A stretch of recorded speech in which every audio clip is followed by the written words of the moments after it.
ਤੇ ਗੱਲ ਕਰੀਏ ਸੁਖਬੀਰ ਸਿੰਘ ਬਾਦਲ ਦੀ, ਕਹਿੰਦੇ ਗ੍ਰਿਫਤਾਰੀ ਦੀ ਨੌਬਤ ਆਈ ਤਾਂ ਸੁਖਬੀਰ ਬਾਦਲ ਅਦਾਲਤ ਪਹੁੰਚ ਗਏ।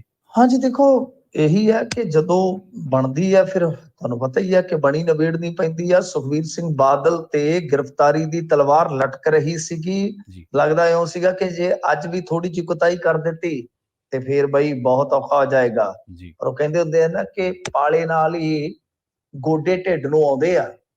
ਜਦੋਂ ਹੂੰ, ਤੰਗੀ ਹੁੰਦੀ ਆ ਨਾ ਫੇਰ ਹੀ ਬੰਦਾ ਨਿਕਲਦਾ ਹੈ। ਹੂੰ, ਤਾਂ ਸੁਖਬੀਰ ਸਿੰਘ ਬਾਦਲ ਅੱਜ ਅਦਾਲਤ ਦੇ ਵਿੱਚ ਪੇਸ਼ ਹੋਏ ਨੇ। ਹੂੰ, ਸਮਨ ਇਹਨਾਂ ਨੂੰ ਭੇਜੇ ਗਏ ਸਨ, ਵਾਰ-ਵਾਰ ਬੁਲਾਇਆ ਗਿਆ ਸੀ, ਰਿਸੀਵ ਨਹੀਂ ਸੀ ਕਰ ਰਹੇ। ਹੂੰ, ਤੇ ਜਿੱਤ ਤੋਂ ਬਾਅਦ 10 ਅਕਤੂਬਰ ਦਾ ਸੁਖਬੀਰ ਸਿੰਘ ਬਾਦਲ ਤੇ ਵਿਰਸਾ ਸਿੰਘ ਵਲਟੋਆ ਦੇ ਖਿਲਾਫ ਯਾਨੀ ਇਹ ਸਾਰਾ ਕੁਝ ਹੈ ਜਿਹੜਾ ਕਰ ਦਿੱਤਾ ਗਿਆ ਸੀਗਾ ਕਿ ਜੇ ਤੁਸੀਂ ਹੁਣ ਨਾ ਆਏ ਤਾਂ ਫਿਰ ਗੈਰ ਜ਼ਮਾਨਤੀ ਵਾਰੰਟ ਯਾਨੀ ਕਿ ਗ੍ਰਿਫਤਾਰੀ ਹੋ ਸਕਦੀ ਹੈ। ਤਾਂ ਅੱਜ 3 ਤਰੀਕ ਸੀ, ਇਹ ਚਲੇ ਗਏ ਨੇ। ਤਾਂ ਜੀ, ਇਹਨਾਂ ਨੇ ਆਪਣੀ ਹਾਜ਼ਰੀ ਜਿਹੜੀ ਭਰ ਲਈ ਉੱਥੇ।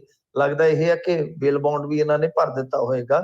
ਤੇ ਇਹਦੇ ਵਿੱਚ ਕੀ ਸੀਗਾ ਕਿ ਮਾਮਲਾ ਜਿਹੜਾ 1 ਅਗਸਤ 2021 ਦਾ ਜਦੋਂ ਥਾਣਾ ਬਿਆਸ ਦੇ ਵਿੱਚ ਸੁਖਬੀਰ ਸਿੰਘ ਬਾਦਲ ਦੇ ਖਿਲਾਫ ਬਿਆਸ ਦਰਿਆ ਦੇ ਵਿੱਚ ਮਾਈਨਿੰਗ ਕਰ ਰਹੀ ਫਰੈਂਡਸ ਐਂਡ ਕੰਪਨੀ ਦੀ ਸ਼ਿਕਾਇਤ ਜਿਹੜੀ ਹੈ ਉਹ ਦਰਜ ਕਰਵਾਈ ਗਈ ਸੀਗੀ ਸੁਖਬੀਰ ਸਿੰਘ ਬਾਦਲ ਦੇ ਖਿਲਾਫ। ਬੇਸਿਕਲੀ ਜੇ ਆਪਾਂ ਕਹੀਏ ਤਾਂ ਹੂੰ, ਇਨਫੈਕਟ ਕਿ ਉਸ ਕੰਪਨੀ ਨੇ ਸ਼ਿਕਾਇਤ ਦਰਜ ਕਰਵਾਈ ਸੀ ਕਿ ਇਹ ਮੌਕੇ ਤੇ ਤੁਹਾਨੂੰ ਯਾਦ ਹੋਣਾ ਹੈ ਵੈਸੇ ਉਸ ਸੀਨ ਕਿ ਇਹ ਮੌਕੇ ਤੇ ਚਲੇ ਗਏ ਸਨ, ਸਾਈਟ ਤੇ ਚਲੇ ਗਏ ਸਨ। ਜੀ, ਤਾਂ ਜੀ, ਇਹਨਾਂ ਨੇ ਮਾਈਨਿੰਗ ਦਾ ਕਿਹਾ ਸੀਗਾ ਕਿ ਇਹ ਮਾਈਨਿੰਗ ਜਿਹੜੀ ਆ ਗਲਤ ਹੋ ਰਹੀ ਹੈ। ਤਾਂ ਹੂੰ, ਉਸ ਕੰਪਨੀ ਨੇ ਇਹਨਾਂ ਤੇ ਪਰਚਾ ਦਰਜ ਕਰਵਾ ਦਿੱਤਾ ਸੀਗਾ।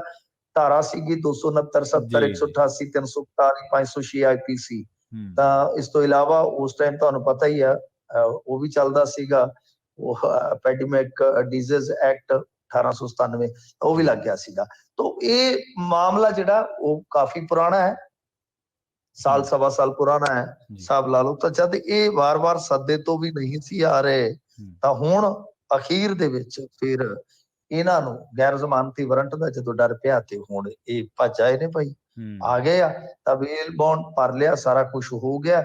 ਉਸ ਤੋਂ ਬਾਅਦ ਬਾਹਰ ਆਏ ਆ। ਬਾਹਰ ਆ ਕੇ ਅੱਜ ਇਹਨਾਂ ਨੇ ਜਦੋਂ ਸਵਾਲ ਕੀਤਾ ਗਿਆ ਉੱਥੇ ਕਿ ਹਾਂ ਬਾਈ ਕੀ ਕਹਿਣਾ ਚਾਹੋਗੇ, ਬੀਬੀ ਜਗੀਰ ਕੌਰ ਬਾਰੇ ਤਾਂ ਖੁੱਲ ਕੇ ਨਹੀਂ ਬੋਲੇ। ਇੰਨਾ ਹੀ ਕਿਹਾ ਕਿ ਦੇਖੋ ਜੀ ਮੈਂ ਉਹਨਾਂ ਦੀ ਬੜੀ ਇੱਜ਼ਤ ਕਰਦਾ ਹਾਂ, ਮੇਰੇ ਪਿਤਾ ਜੀ ਵੀ ਉਹਨਾਂ ਦੀ ਬਹੁਤ ਇੱਜ਼ਤ ਕਰਦੇ ਨੇ।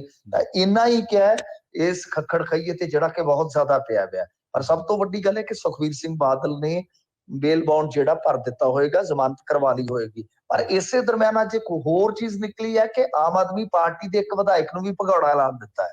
ਮਤਲਬ ਕਿ ਬਰੋਬਰ ਆ, ਕੋਈ ਕਸਰ ਨਹੀਂ ਰਹਿਣ ਦੇਣੀ। ਜੇ ਉਹਨਾਂ ਦਾ ਤੇ ਉਹਨਾਂ ਦਾ ਅਸੀਂ ਵੀ ਮਤਲਬ ਕਿ ਐਂ ਹੀ ਚੱਲਾਂਗੇ ਕਿ ਜੇ ਉਹਨਾਂ ਦੀ ਹੈ ਤੇ ਉਹਨਾਂ ਦੀ, ਤੇ ਜੇ ਉਹਨਾਂ ਦੀ ਉਹਨਾਂ ਦੀ ਹੈ। ਤਾਂ ਇਹਨਾਂ ਦੇ ਦਲਵੀਰ ਸਿੰਘ ਤੁੰਗ ਦੇ ਖਿਲਾਫ ਵੀ ਇੱਕ ਮਾਮਲਾ ਸੀਗਾ, ਉਹ ਵੀ ਅਦਾਲਤ 'ਚ ਪੇਸ਼ ਨਹੀਂ ਸੀ ਹੋ ਰਹੇ। ਤਾਂ ਬਹਰਹਾਲ ਉਹਨਾਂ ਨੂੰ ਵੀ ਭਗੌੜਾ ਐਲਾਨ ਦਿੱਤਾ ਹੈ। ਸੋ ਇਹ ਕਿੰਨਾ ਕੁ ਸਤਿਕਾਰ ਕਰਦੇ ਆ ਕਾਨੂੰਨ ਦਾ, ਕਿੰਨਾ ਕੁ ਮਾਣ ਰੱਖਦੇ ਅਦਾਲਤਾਂ ਦਾ, ਇਹ ਤੇ ਡੁੱਲ ਡੁੱਲ ਪੈਣ ਡਿਆ, ਡੁੱਲ ਡੁੱਲ ਕੇ। ਜੀ।